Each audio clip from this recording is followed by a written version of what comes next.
안녕하세요. SK증권의 이재규입니다. 오늘 이제 결정적 한수의 세 번째 시간인데 오늘 전반적으로 우리 시장이 굉장히 좋았던 것 같습니다. 아무래도 개인 투자자분들께서는 보유하고 있는 종목이 올라가는 게 기분이 좋죠. 당연한 이야기인데 오늘 전반적으로 코스피도 그렇고요. 코스닥 같은 경우도 상승한 종목들이 굉장히 많았거든요.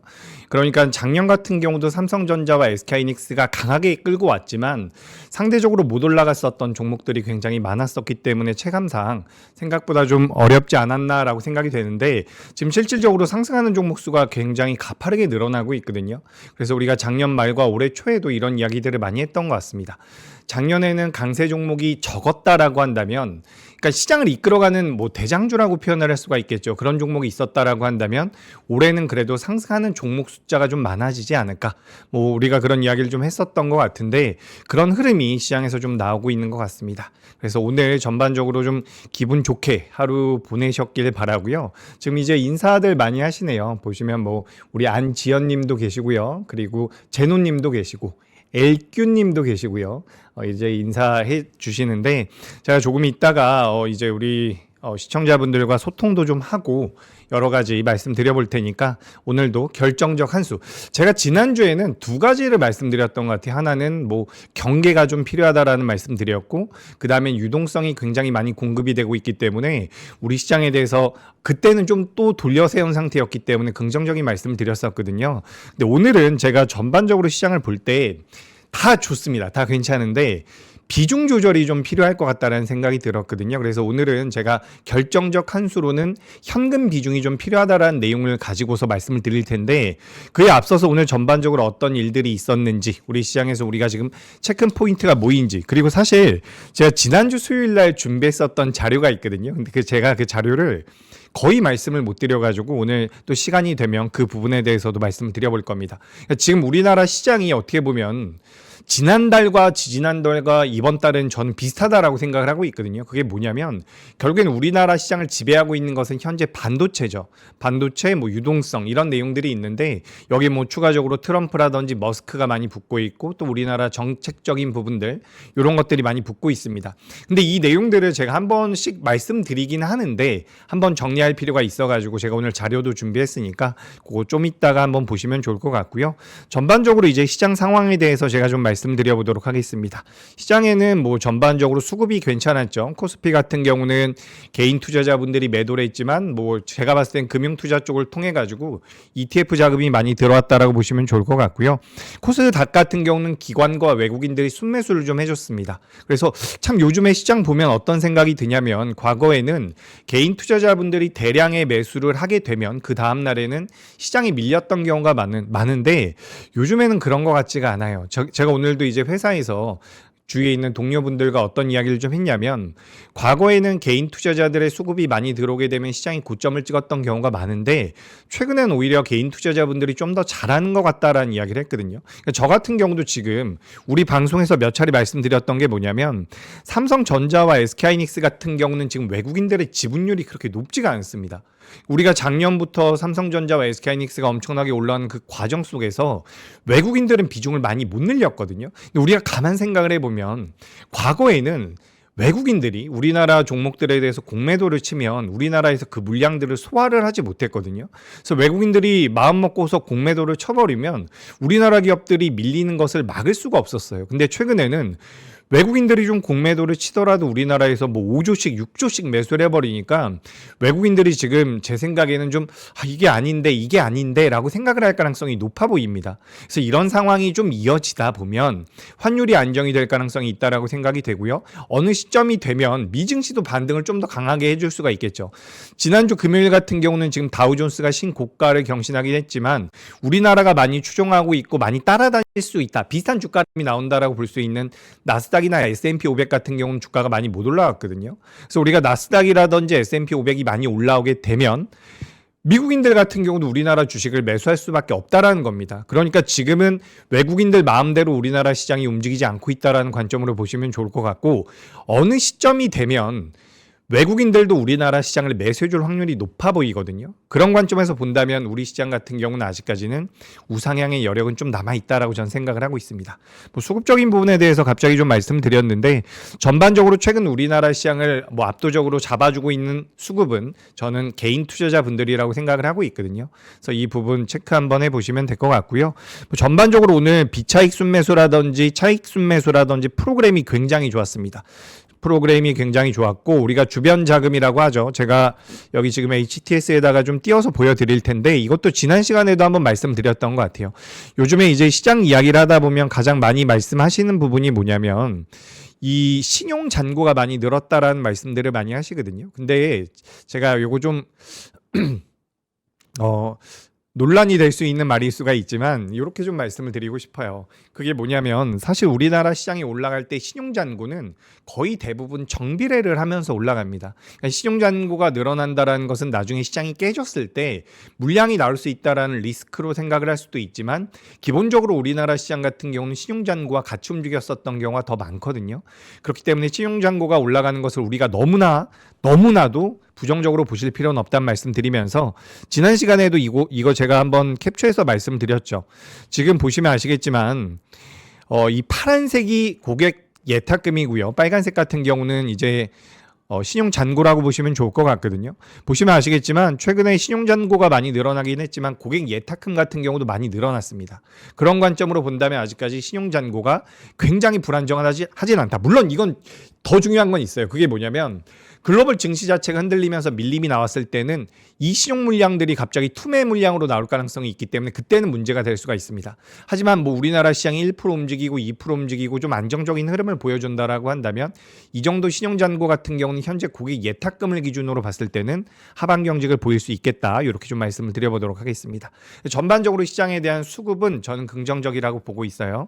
그래서 이제 해외 시장부터 쭉쭉쭉 넘어가 볼 텐데 오늘도 제가 계속해서 우리 결정적 한수에서 제가 포인트를 두고 있는 것은 실제로 매매하시는 분들에 대한 입장이에요.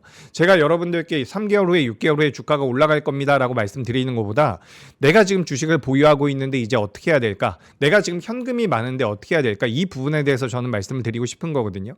반도체를 매수하십시오. 2차 전지를 매수하십시오. 이런 관점이 아니라 저는 그렇게 생각을 해요. 주식 투자라는 것은 계속해서 진행이 된다라고 생각이 되거든요.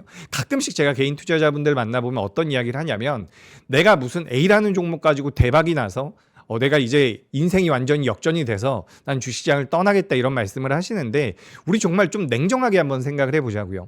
주식 투자를 내가 1억 가지고 매매를 한다라고 한번 해보겠습니다. 1억 가지고 인생을 역전하고 내가 이제 일도 하지 않고 내가 주식시장을 떠날 만큼 수익이 나려면 적어도 한 20배 정도는 나야 되지 않겠습니까? 그게 쉽지 않다라는 거죠.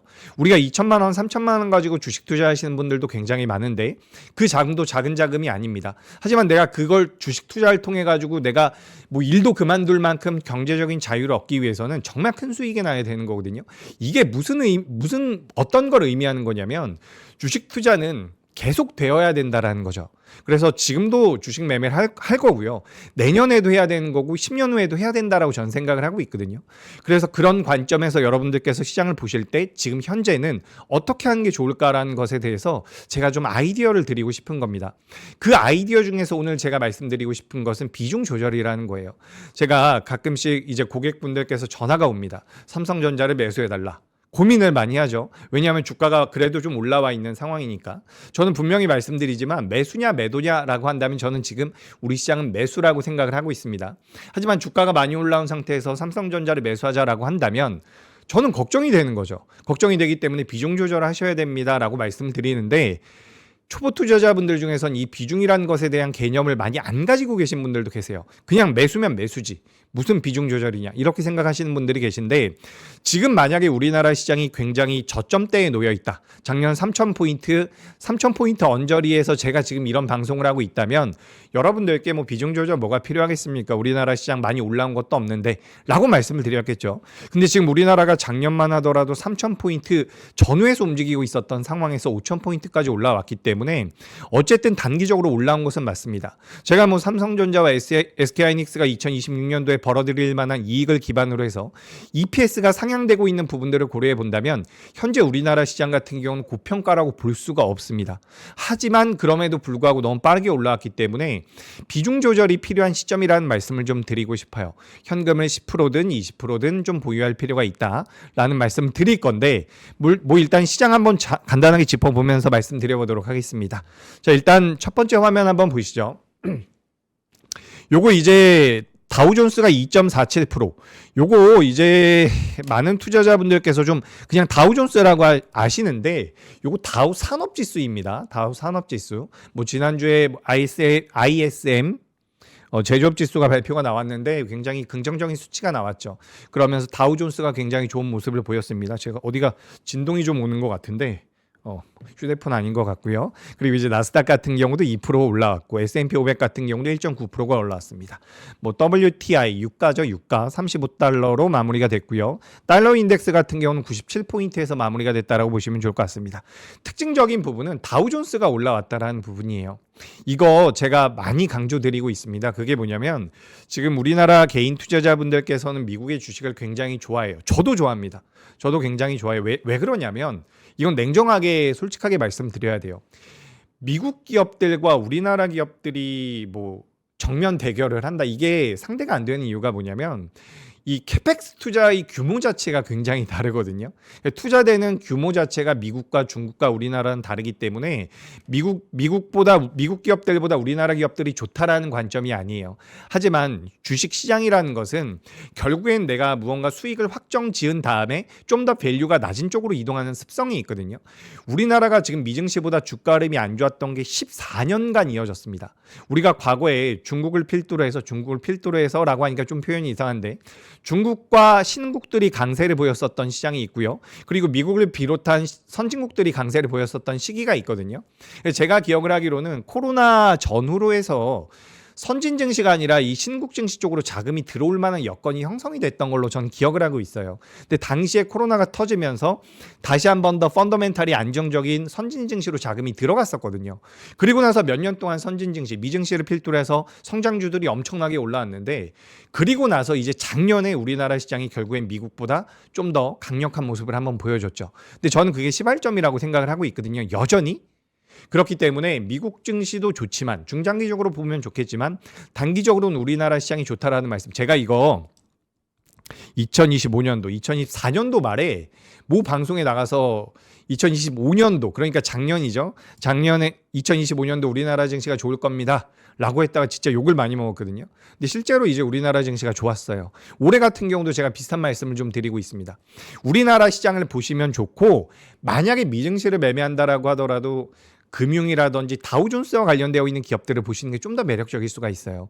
제가 이 M7을 펌하는 것이 아니라 지금 주가의 흐름이 비슷하게 나오고 있다라고 제가 지난번부터 말씀드리고 있거든요.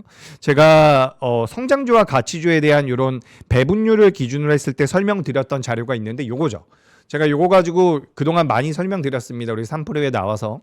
실질적으로 미국 같은 경우는 성장주가 너무 가파르게 올라왔기 때문에 요 괴리가 줄어든다라고 한다면 가치주 쪽으로 자금이 움직일 가능성이 높고 가치주 쪽으로 자금이 움직인다라고 한다면 우리나라 같은 경우는 금융주들이 따라갈 가능성이 높습니다. 지난주 목요일이나 금요일날 KB금융이 굉장히 좋은 주가 흐름이 나왔잖아요. 그런 큰 흐름이 나오고 있다라는 말씀을 다시 한번 드려봅니다. 그래서 큰 흐름으로 봤을 때는 미국 같은 경우는 지금 나스닥과 S&P 500이 주인공이 아니라 다우존스가 주인공이라는 거예요.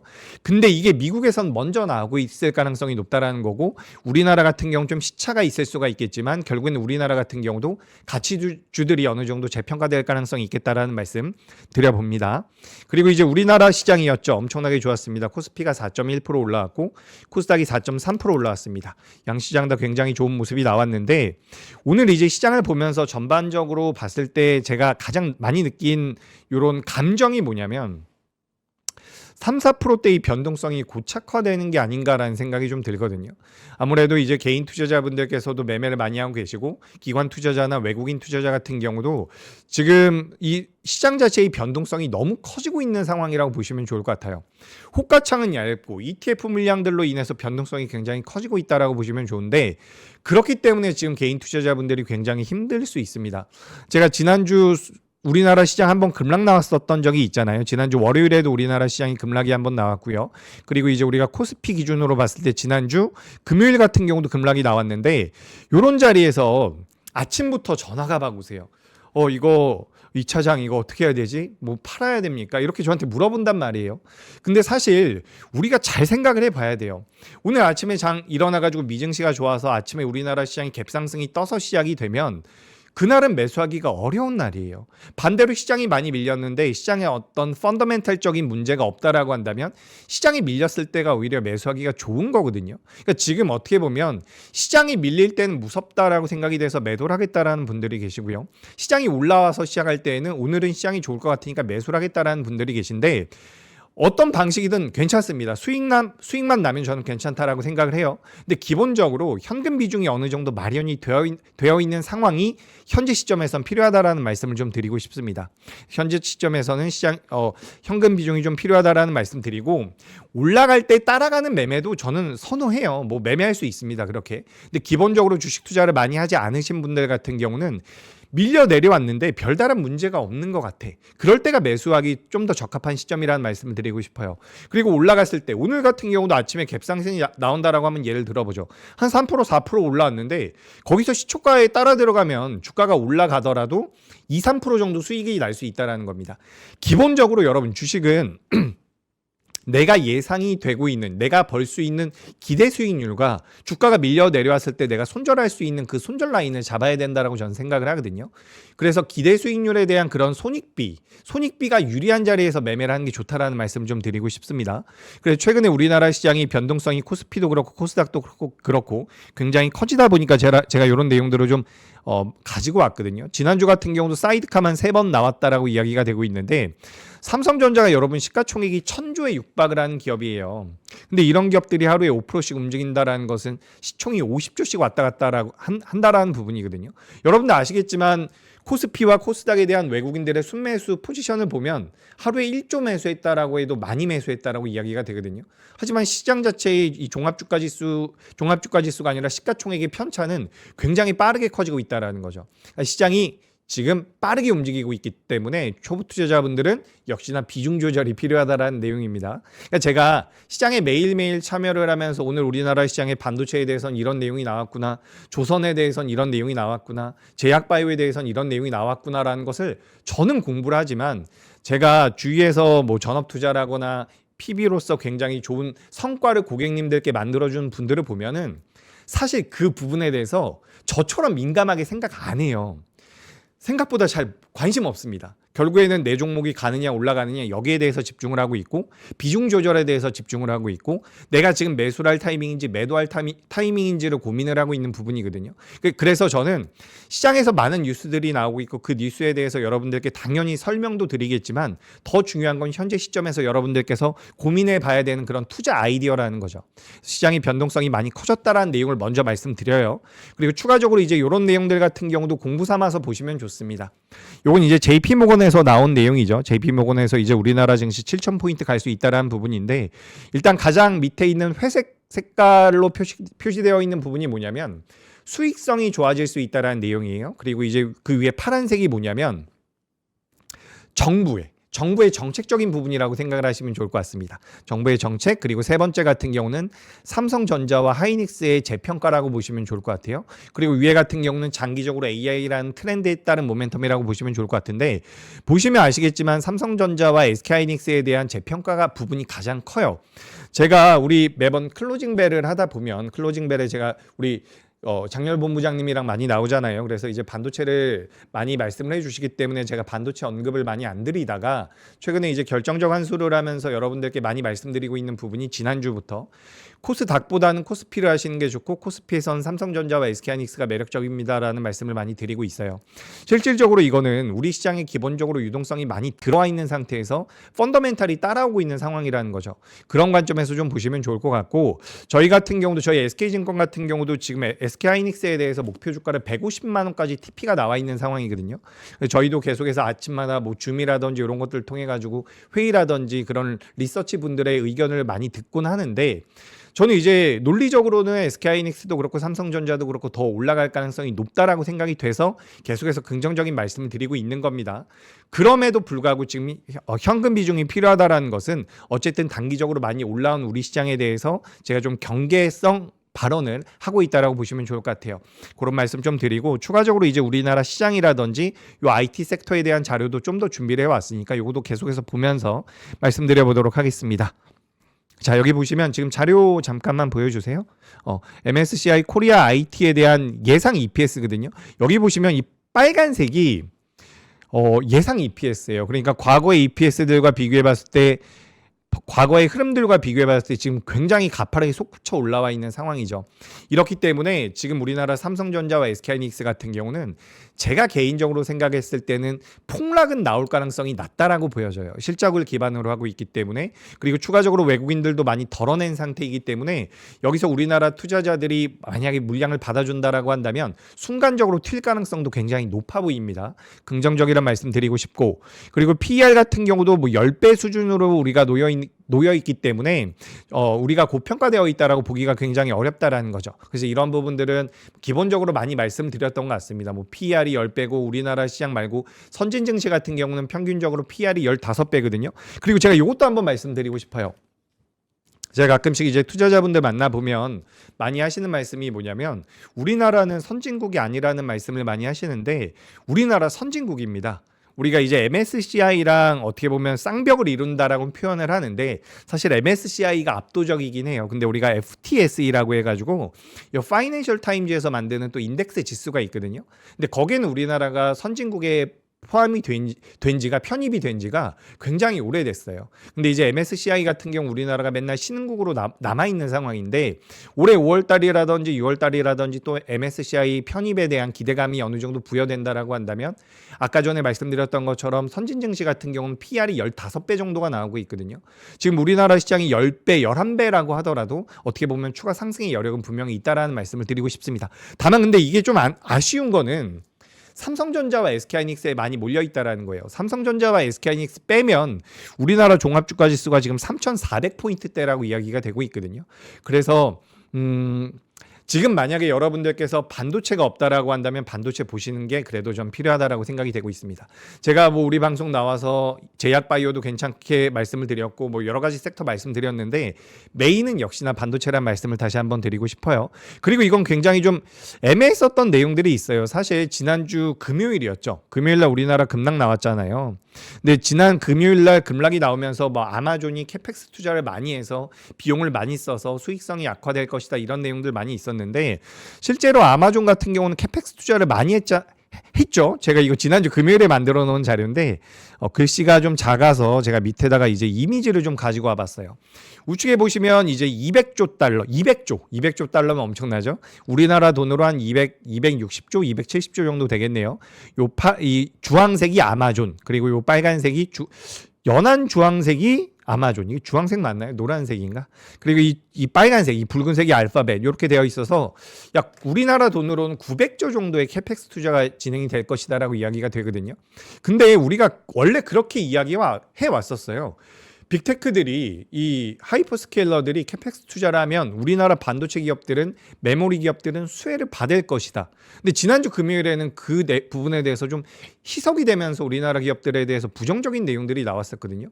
근데 우리가 팩트만 보자면 캐펙스 투자를 많이 했다라는 것은 우리나라 기업들에는 수혜로 작용되는 요인이었잖아요. 그렇기 때문에 저는 지난주 같은 경우도 오히려 좀 우리가 분할 매수의 관점이 맞겠습니다라는 말씀을 드렸었어요. 당시에는 우리가 그 클로드 코워크라는 부분과 그로 인해서 자금 경색이 나올 수 있다는 그런 우려감이 있었다라고 보시면 좋을 것 같거든요. 근데 그런 내용들은 이미 어느 정도는 수면 아래로 가라앉은 것 같습니다. 물론 지금 그 일본의 엔저가 좀 가속화된다라고 한다면 우리나라 같은 경우도 부담을 좀 느낄 가능성이 있어요. 엔저가 이어지면 엔화가 약세로 가면 달러는 강세로 가거든요. 그렇다라고 한다면 금이라든지 은이라든지 이런 반대급부로 가지고 있는 자산들 같은 경우는 다시 한번 내려갈 가능성이 있겠죠. 그게 가파르게 내려간다라고 한다면 지난주처럼 증거금을 인상을 하면서 거기서 이제 청산이 나올 가능성이 높은데 그건 이제 최악의 시나리오라고 보시면 좋을 것 같습니다. 그래서 기본적으로는 AI 쪽에 대한 캐펙스 투자가 이어지고 있기 때문에 우리나라 반도체 같은 경우는 긍정적으로 보실 필요가 있다라는 말씀드리고, 이게 저희 증권사에서도 계속해서 그런 이야기 하더라고요.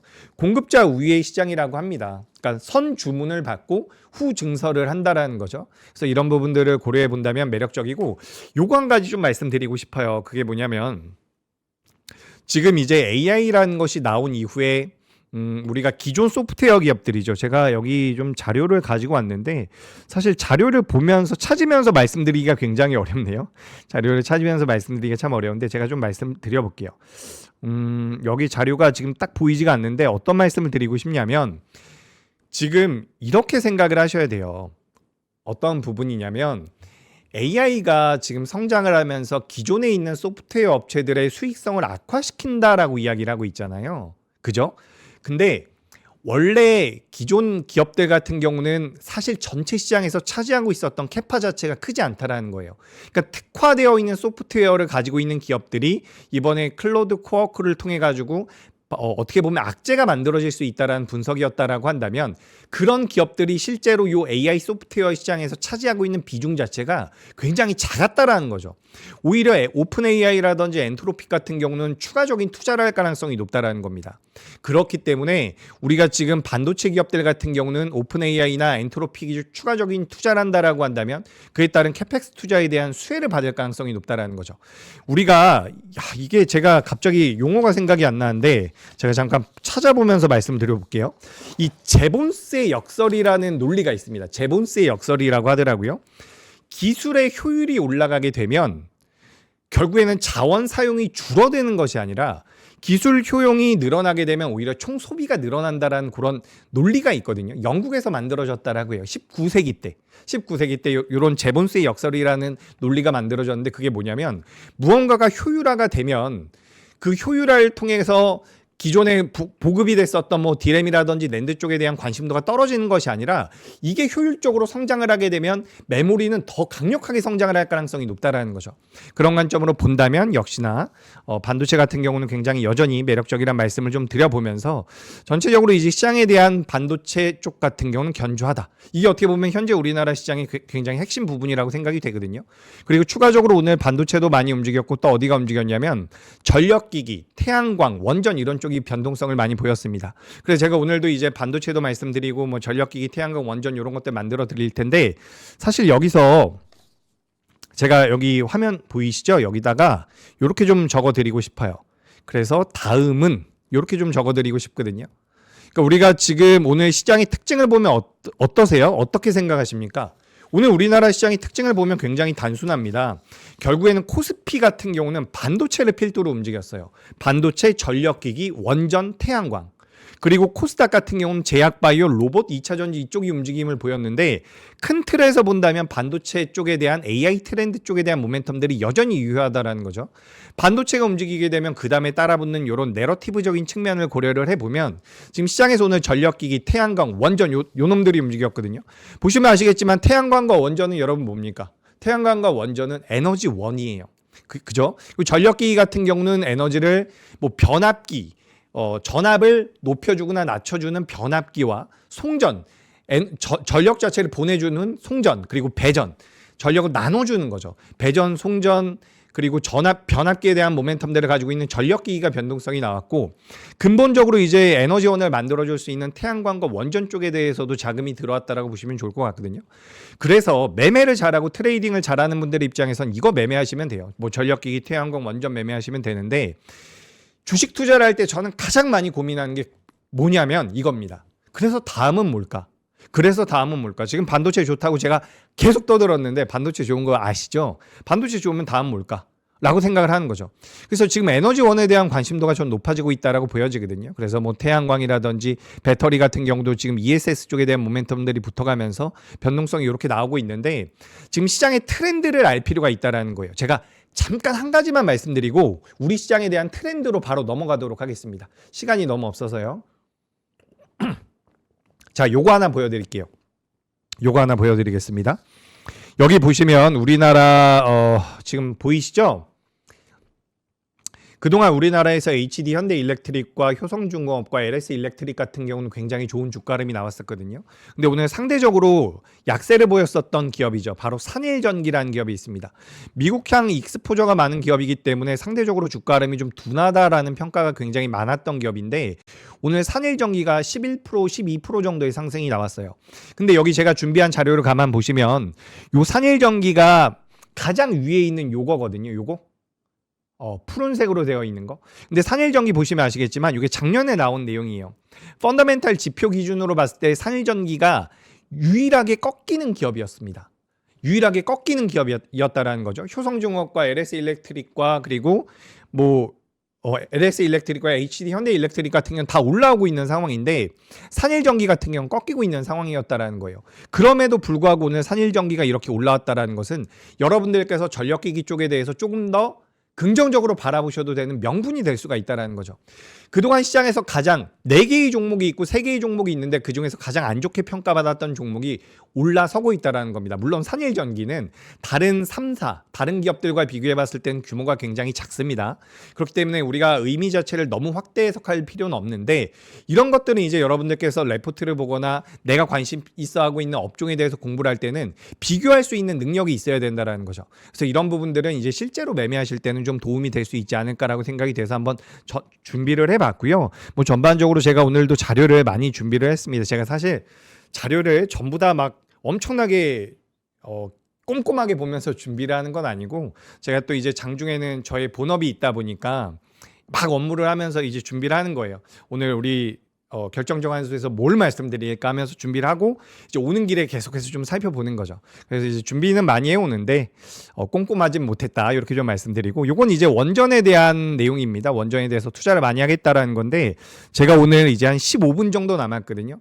제가 다음 수요일에는 우리 소통도 좀 해볼 테니까 대한전선 이야기도 지금 말씀하시고요. 우리 여러 가지 이야기들 해주고 계신데 제가 그건 좀 다음 시간에 한번 말씀드리고 이거 한 번만 말씀을 드리고 싶어요. 그동안 너무 맨날 대충 말씀드렸던 것 같아가지고 요걸 한번 말씀드리고 싶거든요.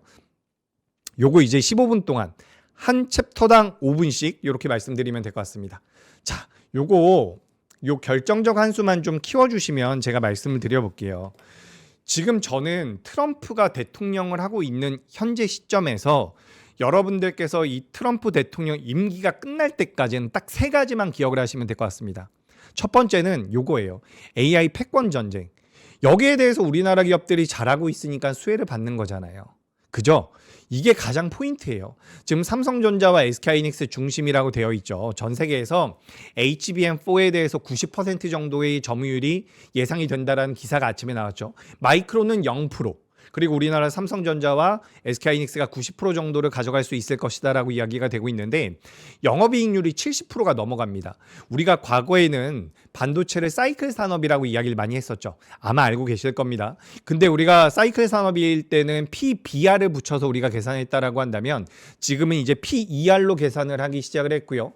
추가적으로 여전히 우리나라 기업들 같은 경우는 마이크론에 비해서 저평가되어 있습니다. 근데 이거는 여러분 제가 솔직하게 말씀을 드리는 거예요.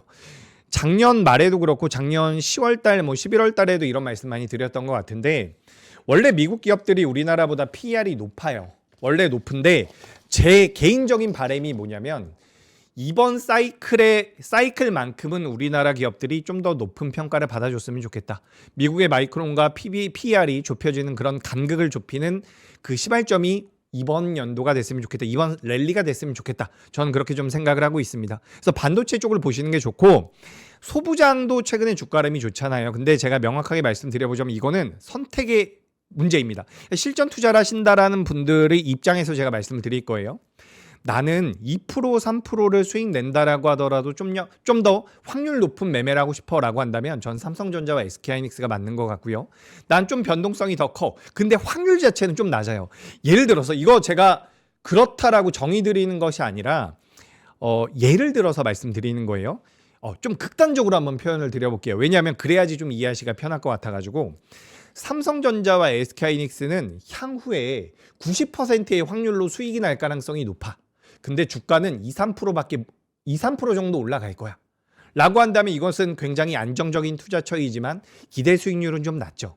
근데 소부장 같은 경우는 이거는 앞으로 70%의 확률로 10% 정도 주가가 올라갈 거야 라고 생각을 하면 기대 수익률은 높지만 성공할 확률은 상대적으로 떨어진다라는 거예요. 그래서 이런 부분들을 이제 매매하실 때 실제로 매매하시는 분들은 좀 체크할 필요가 있지 않을까라는 말씀드리고, 기본적으로 우리나라가 제가 우리 방송에 지난주부터 가장 많이 하는 얘기가 뭡니까? 국내 증시가 미국보다 강합니다. 거기에는 유동성이 기반이 되고 있는데 그 유동성만 공급이 된다라고 되는 게 아니잖아요. 반도체 업황이 좋다라는 겁니다. 지금 2027년도까지 쇼티지가 나올 가능성이 높고, 지금 우리가 잠재 고객을 보잖아요. 제가 항상 반도체를 보수적으로 말씀드릴 때 어떤 주장을 드렸냐면, 우리가 다 알고 있는 내용이기 때문에 이게 언제 꺾일지 모릅니다. 캐펙스 투자를 1분기 때 100 정도 했다가 2분기 때 뭐 120을 했는데 요 20% 올라가는 거에 대한 성장률, 상승률이 둔화가 되면 캐펙스 투자 자체가 예를 들어 가지고 지난 분기에서 이번 분기 넘어올 때 30%가 됐는데 다음 분기 넘어갈 때 캐펙스 투자가 증가를 했어요. 근데 30%가 아니라 20%이 캐펙스 성장률, 증가율이 떨어지면 주가는 꺾일 겁니다라는 말씀을 제가 곧잘 드려왔었거든요. 그죠? 아마 그렇게 기억하시는 분들도 많을 텐데, 지금 어떤 식으로 우리가 분석이 되고 있냐면 2025년도에서 2026년도로 넘어올 때의 성장률보다 6년도에서 7년도로 넘어갈 때의 성장률이 더 클 것이다. 7년도에서 8년도로 넘어가는 그 시점 자체에, 그 기간 자체에 성장률이 더 클 것이다라는 분석까지 나오고 있거든요. 그러니까 캐펙스 투자가 기울어진다라고 하더라도 우리가 평균 판매 단가라고 하죠. ASP가 압도적으로 나올 가능성이 높고, 우리가 얼마 전에 마이크론 같은 경우도 낸드 쪽에다가 투자를 한다라고 했었잖아요. 우리가 이걸 투하 자본 대비해서 수익률이라고 표현을 하는데 ROIC라는 게 있습니다. 우리나라 기업들 같은 경우는 낸드 쪽보다는 지금 HBM 쪽에 대한 투자를 많이 하고 있거든요. 그러니까 저는 마이크론이 낸드 쪽에 투자를 한다라고 했을 때 너무 반가웠어요. 왜냐하면 실질적으로 투하 자본 대비해서 수익률 같은 경우는 HBM 쪽이 압도적으로 높은 상태입니다. 근데 이게 그들이 못 따라온다라는 거죠. 그들이 따라오기 위해서 장비를 반입을 하고 수율을 올린다라고 하더라도 6개월에서 1년 정도의 시차가 걸리기 때문에 우리나라 기업들이 여전히 좀 좋다라는 말씀을 드리고 싶어요. 그래서 반도체, 근데 이것은 가장 큰 트렌드라는 겁니다.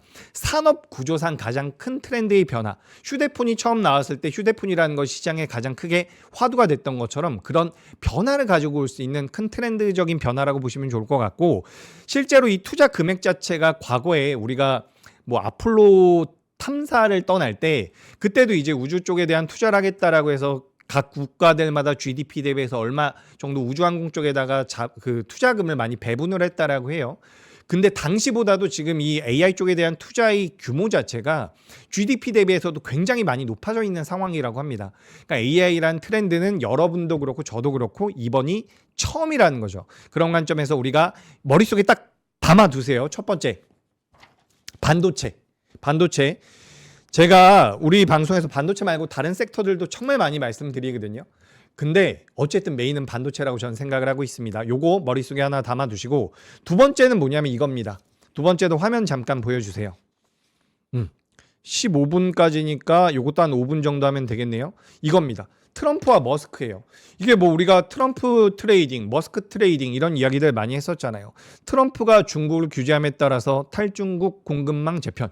요즘에 뭐가 움직이고 있습니까? 태양광, 한화솔루션, HD 현대에너지솔루션은 국내양 매출이 많은 기업인데 왜 변동성이 나왔는지 모르겠지만 추가적으로 뭐 해외 사업에 대해서 진출도 당연히 타진을 하고 있을 테니까 태양광 쪽으로 묶이면서 변동성이 많이 나오고 있겠죠. OCI 홀딩스도 마찬가지고요. 신성 ENG라는 기업도 있습니다. SDN이라는 작은 기업도 있고요. 이런 태양광이 오늘 최근에 왜 움직일까라고 본다면 뭐 대중 규제에 따라서 또 움직일 수가 있고요. 머스크에 따라서도 움직일 수가 있는 부분이거든요. 그러니까 전반적으로 지금 시장은 AI라는 트렌드가 있고, 또 한 가지는 뭐냐면 트럼프와 머스크의 입김이 강하다라는 겁니다. 트럼프로 인해서 2차 전지가 반사소외를 받을 가능성이 높다라는 이야기 나오고 있고, 조선과 방산에 대한 모멘텀들도 만들어지고 있죠. 그죠? 원전 같은 경우도 마찬가지입니다. 그러니까 이거는 변하지 않는다라는 거예요. 언제까지? 트럼프가 대통령을 할 때까지는 변하지 않는다라는 거예요. 여러분들도 이 큰 틀 안에서 매매를 하시는 게 유리할 가능성이 높아요. 그리고 머스크 같은 경우는 뭐죠? 우주. 2차 전지도 여기 넣을 수 있겠네요. 2차 전지. 2차 전지. 그리고 ESS도 마찬가지잖아요. 태양광도 마찬가지고. 로봇도 마찬가지죠.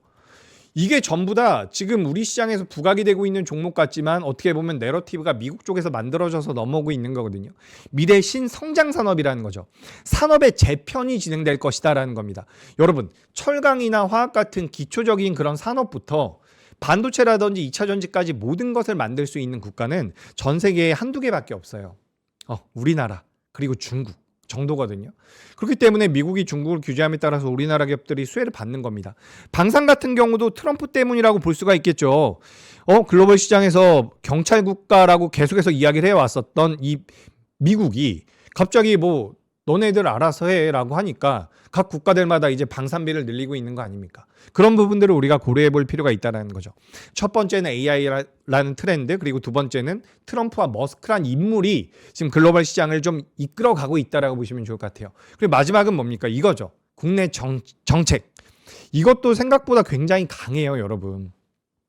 지금 연속성을 가지고 있지 않습니까? 우리가 그동안에 정부에서 계속해서 증시 자체를 부양하겠다라고 이야기를 했지만 연속성 자체를 본다라고 한다면 지금 이번에 굉장히 강하게 드라이브가 걸리고 있는 것 같거든요.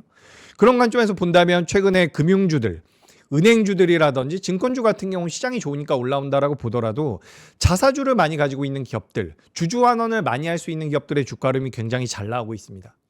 우리 뭐 지난주부터 남북경협주도 변동성이 나오고 있고요. 테마성을 가지고 있는 기업들 같은 경우도 변동성을 굉장히 가파르게 키워가고 있지만 지금 시장은 여기 오타가 나가지고 제가 이렇게 체질 개선이라고 적어놨어요. 요거 제가 챗GPT한테 요청을 했는데 태극기는 잘 만들어주더라고요. 태극기는 잘 만들어주는데 오타가 나가지고 제가 좀 이렇게 적어놨는데 기본적으로 이게 지금 우리나라 시장을 만들고 있는 세 가지 가장 큰 모멘텀이라고 보시면 좋아요. 여러분 여기서 벗어나지 않습니다. 저도 화장품주들 좋아하고요. 뭐 예를 들어가지고 엔터주도 좋아합니다. 근데 우리가 지금 시장 같은 경우는 어떻게 보면 제가 나중에 우리나라 시장이 빠졌어요. 5,000포인트 밀려가고 뭐 4,500포인트 밑으로도 내려가고 그런 시장이 되면 제가 여러분들께 여러분 지금 이거 가지고 안 되겠습니다. 우리 지금 좀 트렌디한 종목군들이나 업종군들에 대한 관심이 필요합니다라고 말씀드리겠지만 지금은 뭐예요? 지금은 우리나라 시장은 직구가 통하는 시장입니다. 제가 지난 시간에 말씀드렸잖아요. 제 주위에서 평생을 주식 매매를 해서 먹고 산 사람들이 있어요. 근데 그 사람들이 작년부터 올해까지 본인들 힘들대요. 왜냐하면 과거에는 그런 직구가 통하지 않는 시장이었거든요. 근데 지금은 분명히 직구가 통하는 시장이라는 말씀을 드리고 싶어요. 그래서 여러분들께서도 이 세 가지 모멘텀을 딱 머릿속에 적어두세요. 뭐 컴퓨터 옆에 적어놓으셔도 좋습니다. 시장 급락하면 반도체, 트럼프와 머스크가 뭐라고 말하는지, 세 번째 우리나라 정책, 요것만 적어놓으시고 매매를 하셔도 전 도움이 될 거라고 생각을 하거든요. 지금 뭐 태양광 같은 경우도 제가 좀 더 디테일한 내용들 많이 준비를 해왔고 뭐 엔비디아라든지 많은 내용들을 좀 준비를 해왔어요. 그리고 우리가 지금 스테이블 코인 같은 경우도 2월 달에 관련되어 있는 내용들이 법사위에서 통과가 되면서 스테이블 코인 같은 경우도 자금이 좀 들어올 수 있지 않을까라는 기대감이 있었는데 이것도 어떻게 보면 연휴 이전에 처리가 될 가능성이 높다라는 내용들이 나오고 있기 때문에 이런 부분들을 전반적으로 이제 생각을 하는 거예요. 여러분 경제학자나 대학교에서 이제 경제학을 가르치는 분들 같은 경우는 이런 내용들을 세세하게 다 알 필요가 있어요. 하지만 여러분들은 제가 말씀드리는 건 이거예요. 그래서 내 포트를 어떻게 만들까? 내 포트에 반도체가 몇 프로가 있어야 되고 오늘 제약바이오랑 코스닥 종목군들 올라왔는데 제약바이오로 이제는 편입을 해도 될까? 이런 부분에 대한 개괄적인 고민을 할 필요가 있다고 생각이 되거든요. 제가 그러니까 하는 일이 그런 겁니다, 여러분. 가끔씩 제가 방송 나오면 제가 예전에 이제 바이오를 많이 말씀드려서 바이오를 저한테 이제 많이 여쭤보시기도 하고 또 제가 이제 전공이 그쪽이기 때문에 제가 알고 있는 분들이 많이 있어요. 그래서 제가 바이오 쪽에 대해서 뭐 그래도 좀 다른 분들보다 많이 안다라는 말씀을 드리고 싶은데 여러분들 그 애널리스트 분들이 있잖아요. 뭐 예를 들어서 방산 애널리스트도 있고요. 반도체 애널리스트도 있고요. 그런 분들은 이제 본인 섹터에 대해서만 이제 열심히 파고드는 거죠. 근데 저 같은 경우는 그런 모든 섹터들에 대해서 공부를 하고 우선순위를 매기는 겁니다. 여러분 이거 되게 중요해요. 제가 고객분들 만나보면 대다수가 종목들이 20개씩 30개씩 되거든요. 근데 종목을 압축을 하셔야 돼요. 어떤 식으로 압축을 해야 되느냐. 제가 말씀드린 이런 우리나라 시장을 강하게 이끌어갈 수 있는 모멘텀이 강하고 펀더멘탈과 센티멘탈이 살아남아 있는 이런 종목군들을 위주로 종목을 줄이셔야 된다는 거죠. 우선순위를 매길 필요가 있다는 거예요. 제가 맨날 말씀드리죠. 여러분 이 기업 도대체 왜 상장을 한 거야? 이 기업 적자 나는데 왜 상장을 하는 거야? 라고 이야기하지만 상장시키기 굉장히 어렵습니다. 상장한 기업들 가만 뜯어보면 매력적인 기업들 굉장히 많아요. 근데 우리가 2,000 종목 정도 1,500 종목이 넘는 우리나라 시장에서 모든 종목을 매매할 수가 없다라는 거죠. 그렇기 때문에 우선순위를 매길 필요가 있다는 거예요. 화장품 좋은데 반도체가 더 좋은 것 같아 라고 한다면 화장품은 공략하지 않아도 된다는 거예요. 제가 이건 예시를 든 겁니다. 여러분들께 제가 지금 말씀드리고 싶은 것은 전반적으로 매매를 하고 시장이 좋다라는 가정하에 우선순위를 둘 필요가 있다는 거예요. 전 여전히 반도체 그리고 트럼프와 머스크 의 영향력에 있는 종목군들 그리고 우리나라 정책에 대한 수혜를 받을 수 있는 여기에 공통적인 교집합이 반도체라고 보셔도 좋아요. 그래서 이런 식으로 내가 포트를 구성하는 데 있어서 그런 거예요. 금리 인하를 할지 인상을 할지 이런 거를 여러분들께서 고민하실 필요가 없다라는 거예요. 오늘 아침에 보니까 금리 인하 확률 올라왔더라고요. 그런 것들은 시장에 전부 다 반영이 됩니다. 내가 공부를 하고 싶다라고 한다면 당연히 말리지 않습니다. 하지만 더 중요한 것은 실제로 현금 비중을 어느 정도 가져가느냐. 저는 이번 주부터 이번 주 후반까지는 현금 비중을 그래도 한 20% 정도는 가져가 볼 필요가 있지 않을까. 이렇게 말씀드리면서 오늘 결정적 한 수는 마무리 지어보도록 하겠습니다. 참 이거 제가 시간이 부족할 듯 굉장히 짧네요. 그죠? 다음에는 제가 좀 더 소통을 하면서 말씀을 드려볼게요. 그러니까 수익은 알아서 하십시오. 잘하셨고 알아서 하시면 되는데 리스크 관리가 필요하다라는 이야기, 전 시장 긍정적으로 보지만 현금 비중 필요하다라는 이야기 마무리하면서 투자의 진심인 저는 물러나도록 하겠습니다. 저 이제 또 수요일 날 뵐 거거든요. 그때까지 이제 성공 투자하시고 전 수요일에 뵙겠습니다. 오늘도 고생하셨습니다. 감사합니다.